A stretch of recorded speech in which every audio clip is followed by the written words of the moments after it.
Bienvenidos a este espacio de reflexión pedagógica.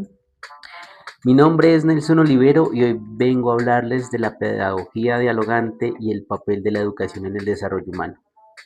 En el episodio de hoy quiero compartirles algunas ideas y reflexiones sobre el texto, aquel que en el título mencionamos, Pedagogía dialogante, escrito por Julián de Zuviría, un autor muy importante dentro de las propuestas pedagógicas contemporáneas en América Latina. Este texto plantea una crítica profunda a algunos modelos educativos tradicionales y también a ciertas limitaciones del constructivismo, para finalmente proponer una pedagogía centrada en el diálogo, la mediación y el desarrollo integral del humano. Al leer este texto, una de las primeras cosas que se entienden es que la educación no puede reducirse únicamente a transmitir información, ni tampoco a dejar completamente solo al estudiante en su proceso de aprendizaje, sino que más bien el autor considera que ambas posturas son insuficientes. Por un lado, critica la escuela tradicional porque convierte al estudiante en un sujeto pasivo, cuya función principal es memorizar y repetir contenidos, pero al mismo tiempo, o por otro lado, también cuestiona algunos enfoques constructivistas que según él terminan subvalorando el papel del docente y de la cultura en la formación humana. Hay una frase que me pareció bastante importante en el texto, donde el autor afirma que el conocimiento se construye por fuera de la escuela, pero es reconstruido de manera activa e interestructurada a partir del diálogo pedagógico entre el estudiante, el saber y el docente. Y creo que acá esta idea resume muy bien el sentido general de la pedagogía, sobre todo esa pedagogía dialogante. Y es que el aprendizaje no ocurre de manera aislada. Más bien el estudiante necesita de otro, necesita, por ejemplo, de maestros, necesita cultura, necesita diálogo y necesita mediaciones que orienten su desarrollo. Al mismo tiempo, pues desde mi punto de vista, este planteamiento tiene mucho sentido en la realidad educativa actual. A veces se piensa que aprender consiste simplemente en buscar información en Internet o consumir contenido rápidamente. Sin embargo, el texto, pues aquí nos recuerda que educar implica mucho más que acceder a datos. También implica interpretación, reflexionar y construir sentido.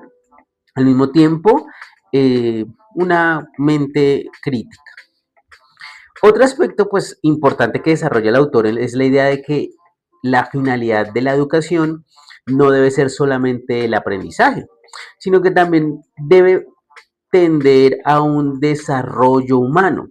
Y es que en el texto aparece una afirmación bastante fuerte cuando dice la finalidad de la educación no puede estar centrada en el aprendizaje, sino en el desarrollo. Y aquí, en esta parte, esto cambia completamente la manera de entender la escuela. Muchas veces la educación actual se preocupa únicamente por calificaciones, pruebas, competencias técnicas o resultados académicos, pero para la pedagogía dialogante eso no es suficiente. El ser humano no solamente piensa, también siente y también actúa. Todo esto teniendo en cuenta su entorno, ¿no?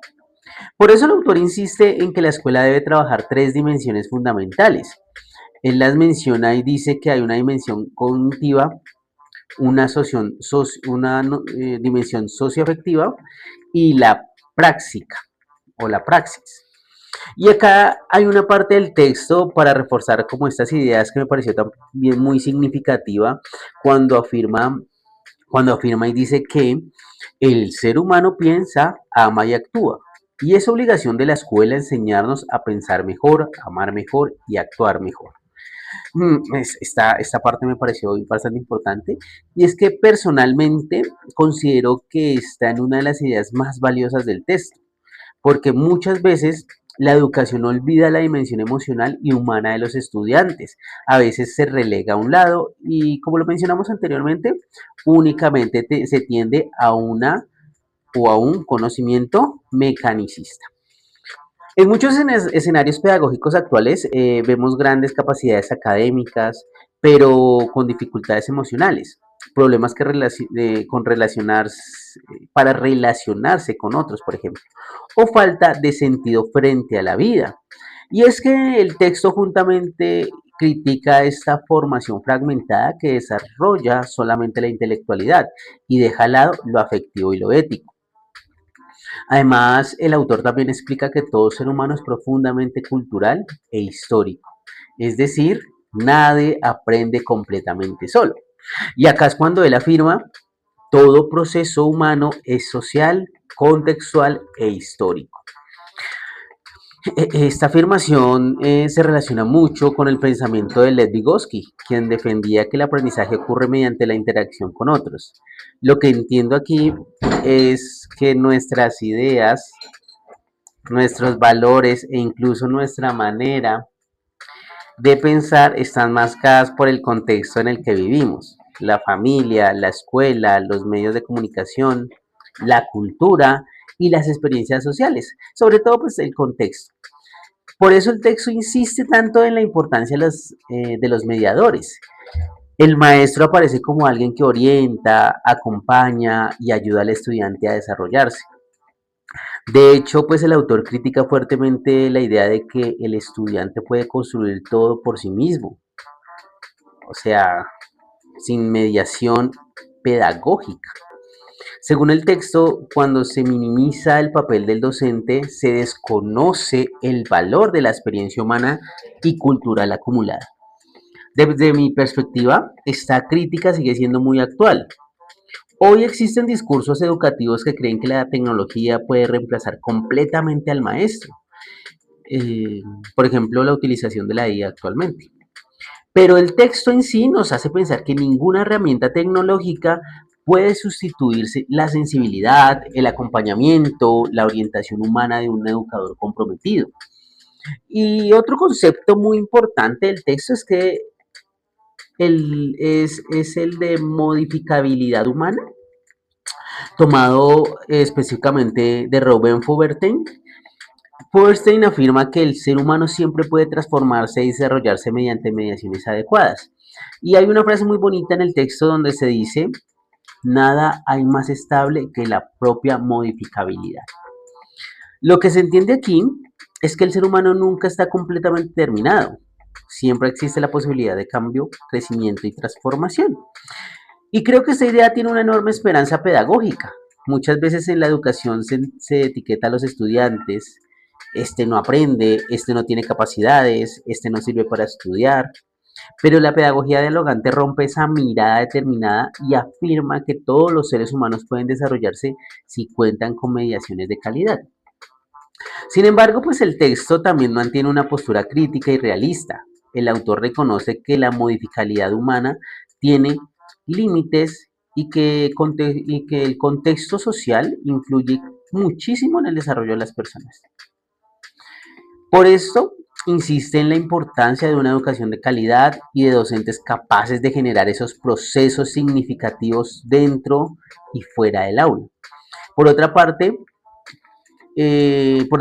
algo que me llamó mucho la atención es cuando el autor afirma que la escuela debe dejar de entregar pescados y empezar a entregar cañas de pescar.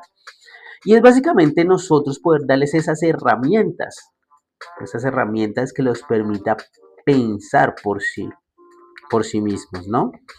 En esta metáfora el texto quiere que la educación no deba limitarse a transmitir respuestas prefabricadas, sino enseñar a pensar críticamente, resolver problemas y construir conocimientos de manera autónoma. Y sinceramente creo que este es uno de los mayores desafíos educativos actuales. Vivimos rodeados de información, pero no necesariamente de pensamiento crítico. Y eso lo vemos hoy día con las redes sociales. Y finalmente, pienso que la gran enseñanza de este texto es comprender que la educación debe formar seres humanos integrales. No basta con desarrollar únicamente capacidades cognitivas, sino que también es necesario formar personas sensibles, éticas, solidarias y capaces de convivir con otros. La pedagogía dialogante, como tal, propone una educación más humana, donde el diálogo, la mediación y la cultura ocupen un lugar central. Y en conclusión, y para cerrar esta idea y esta reflexión, El texto de Julián de Zuviría nos invita a repensar profundamente el papel de la escuela y del docente en la actualidad. Nos recuerda que educar no es simplemente transmitir conocimientos, sino construir al desarrollo integral de las personas. Y quizás así está el verdadero sentido de la pedagogía: ayudar a formar seres humanos capaces de pensar, amar y actuar de una mejor manera. Con este cierre, les agradezco por escuchar este espacio de reflexión y hasta una próxima oportunidad. Muchas gracias.